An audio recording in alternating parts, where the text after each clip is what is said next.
You remember how Bubblegum Crisis shared a lot of similarities with Blade Runner? Well, what if you took it even farther towards Blade Runner and much farther from Bubblegum Crisis? It'd probably look like Parasite Dolls, the not quite spin off OVA of Bubblegum Crisis, which was released in 2003.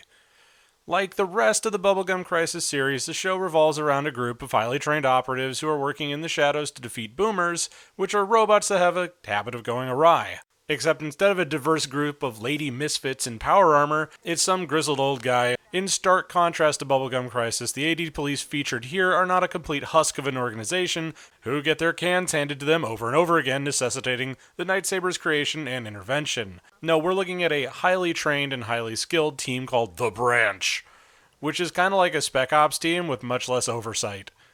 It also seems to be much more sleazy and Blade Runner-y than previous entrants into the series, which will either be interesting or completely off-putting to you, depending on your level of edgelord. I know which camp I fall into, but others may disagree. Diving right into things, our main character is a Buzz Nickfist, who has the same problem carrying a firearm that the Reginald Vell Johnson character has in Die Hard. Doesn't seem to matter because he can get beat up by a boomer and not require extensive hospitalization, and apparently knows how to take down one with his bare hands. Well, if you say so, Parasite Dolls. He's partnered with a boomer named Rod Kimball. I'm a cop, you idiot! Having a boomer on the force seems to me to be a very bad idea. Not because I'm some sort of robot racist, but because of the nature of what a sentient machine is. But I'll get into that later. The only other character worth noting is Reiko Michelson, and she's a chopper pilot that gets mildly aroused when firing her helicopter's guns. Thanks for that, Parasite Dolls. That's not weird and fucked up at all.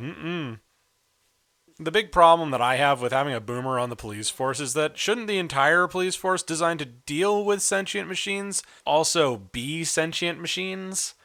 Why isn't there a kill switch or some sort of remote shutdown sequence or anything like that? With Ghost in the Shell, it's more of a case of cyborgs than actual sentient machines, so it makes sense you can't legally or ethically just send out a kill code to shut down a rogue AI. With Patlabor, they're piloted machines that are just used for crime. The giant robots in that aren't inherently good or bad.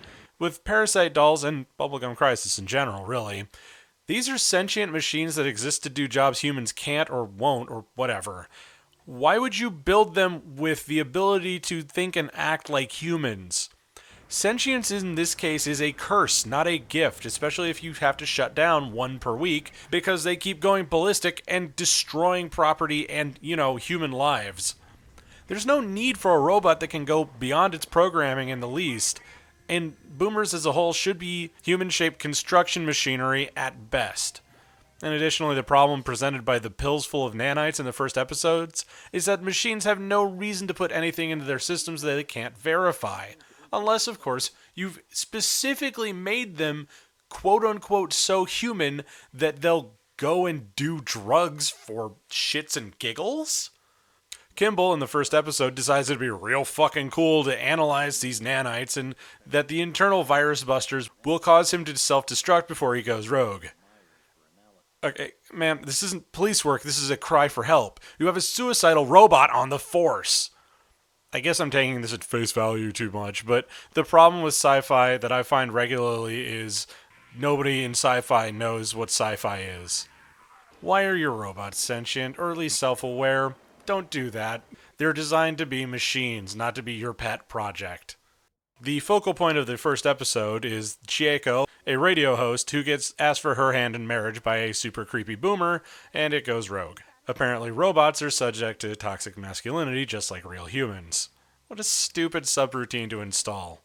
But on the plus side, they do show us what you should probably be doing to overly pushy guys.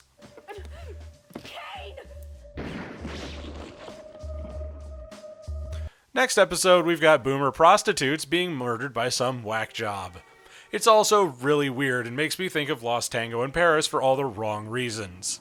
This episode overall makes me think that whoever wrote it just really wants to fuck a robot. Primary to this episode is the appearance of the kid in red who makes boomers go rogue. Also, spooky imagery, because scary children. Because that's not played out at all. Also, it is chock full of rather woeful sexism. Reiko Michelson and some classy boomer pro get attacked by the monster du jour, and it mostly just proves that Michelson is a way cooler character than this show deserves. And then the girl in red makes the boomer take a flying leap into the abyss. Oh no, it's so sad. Let's watch her die in slow-mo. Oh no. I guess what I'm saying here is that I really don't feel bad about boomers dying because they are machines and not people. You can back up and reprogram a machine, or at least you should. The thing is that even a computer program that is advanced enough to simulate AI or be AI can still be backed up. In this case, it is a ghost in a shell. Therefore, any real tears to be shed over a husk being destroyed, it's useless. It's pointless. You should be able to, in a near sci-fi future, back up whatever subroutines and whatever programming and whatever memories were inside this robot. So seeing it get torn apart is unfortunate and probably a waste of good boomer parts, but there's no real point. They are, in essence, creating drama because of an oversight. That's not good writing, that's just, we wanted to tell a very particular story, and the minutia either escaped us, or we didn't bother with it. And I am positive that this little tiff has got me on the robot kill list once they finally take over. But I said my piece, it's a free country. No one could ever accuse this show of not having a very specific atmosphere in mind, and I can kind of dig the sci-fi noir vibe. But it's also got the big handicap of being kind of dumb. It has a problem that it just expects us to care about it because it's deep or serious or something, and it's not got the chops to really make that happen.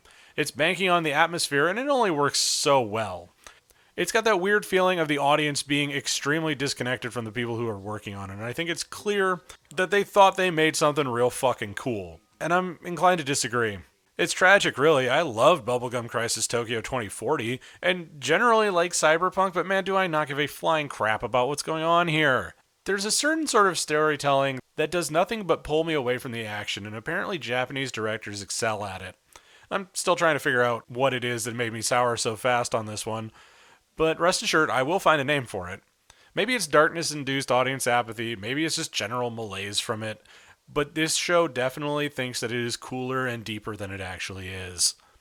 There's probably some redeeming values in it, but the final episode features a whole dialogue about how boomers are nothing but machines and how it's perfectly okay to kill them. Nah, dude. Just, nah, That's kind of my overall feeling for Parasite Dolls. It's just, nah. The series has big problems with women, which is a shame because Bubblegum Crisis has great leading ladies. It also has problems with keeping my interest, and really when an hour and a half feels like an arduous journey, it's the job of anime critics to steer you away from it. So here I am, doing my job. There are interesting takes to have on what a sentient machine might do to a society, but Parasite Dolls is not the place to do it.